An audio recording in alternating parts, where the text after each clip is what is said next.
अस्सलामुअलैकुम वरहमतुल्लाहि वबरकातुहू।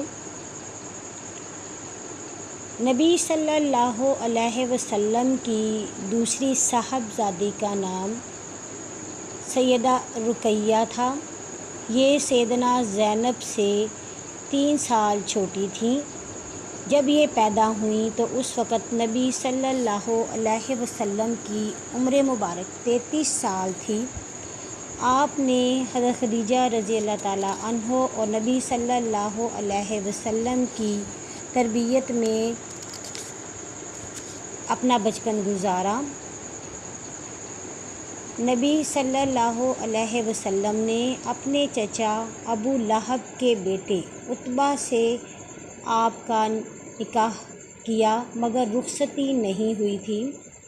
जब नबी सल्लल्लाहु अलैहि वसल्लम ने इस्लाम की तबलीग का ऐलान किया तो कुफ़ार ने नबी सल्लल्लाहु अलैहि वसल्लम को तकलीफ़ देने के लिए अबू लहब से कहा कि अपने बेटे उतबा से कहो कि वो नबी सल्लल्लाहु अलैहि वसल्लम की बेटी को छोड़ दें।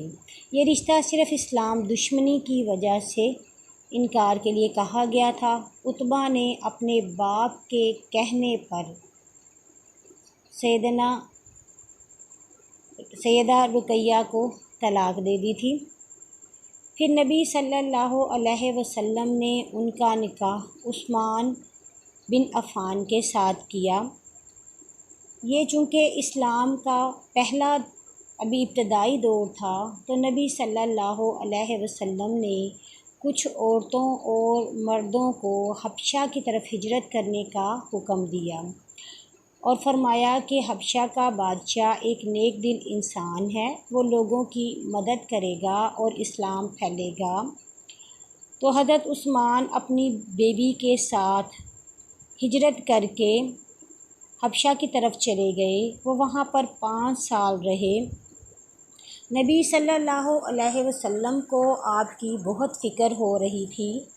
तो कुरैश की एक औरत मक्का आई तो उन्होंने बताया कि उस्मान अपनी बीवी का बहुत ख्याल रखते हैं।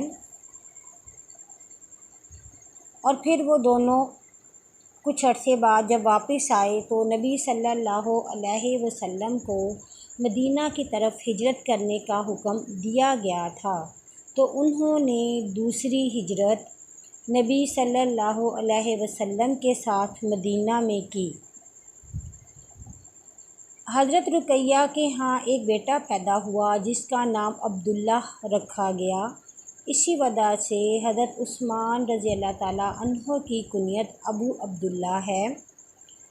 मगर 6 साल की उम्र तक उनको कुछ ऐसी बीमारी हुई कि वो बच्चा वफ़ात पा गया और उसके बाद उनको कोई और औलाद ना हो सकी। हज़रत रुकैया कुछ अर्सा बीमार हुई और उसके बाद वो वफ़ात पा गई। नबी सल्लल्लाहु अलैहि वसल्लम ने एक खादमा को उनके काम करने के लिए दिया था, लेकिन वो वफ़ात पा गई। नबी सल्लल्लाहु अलैहि वसल्लम की ये साहबजादी बहुत ख़ूबसूरत थी। उम्मे सलमा के घर एक मर्तबा हज़रत रुकैया ने हदिया भेजा तो नबी सल्लल्लाहु अलैहि वसल्लम ने पूछा कि ये किधर से आया है, तो उन्होंने फरमाया कि यह हज़रत उस्मान बिन अफ़ान के घर से आया है। तो नबी सल्लल्लाहु अलैहि वसल्लम ने दुआ की और फरमाया, ऐ उस्मान, अल्लाह तुझसे राज़ी हो। 2 हिजरी में जब ग़ज़वा बदर हुआ तो सैयदना उस्मान भी ग़ज़वा में जाना चाहते थे, मगर नबी सल्लल्लाहु अलैहि वसल्लम ने हज़रत रुकैया के बीमार होने की वजह से उनको कहा कि आप अपनी बीवी के पास रहें और आपके बारे में ये हुक्म दिया गया है कि आपको जो माले गनीमत मिलेगा जंग में से उसमें से भी हिस्सा दिया जाएगा और आपको उतना ही अजर मिलेगा। नबी सल्लल्लाहु अलैहि वसल्लम की ये बेटी बहुत ही नेक थी। जब वो वफ़ात पा गई तो हज़रत उस्मान गनी रज़ी अल्लाह ताला अन्हो बहुत ज़्यादा दुख में रहते थे। वो बहुत खूबसूरत थी और कुरैश के लोग ये कहते थे कि जोड़ी अगर खूबसूरती में और आदतों में देखी जाए तो हज़रत रुक़ैया और हज़रत उस्मान रज़ी ताला अन्हो की जोड़ी से बढ़कर कोई जोड़ी नहीं हो सकती। अल्लाह पाक उनको जन्नतुल फ़िरदौस में जगह दें और उनके मुकाम बुलंद करें। आमीन।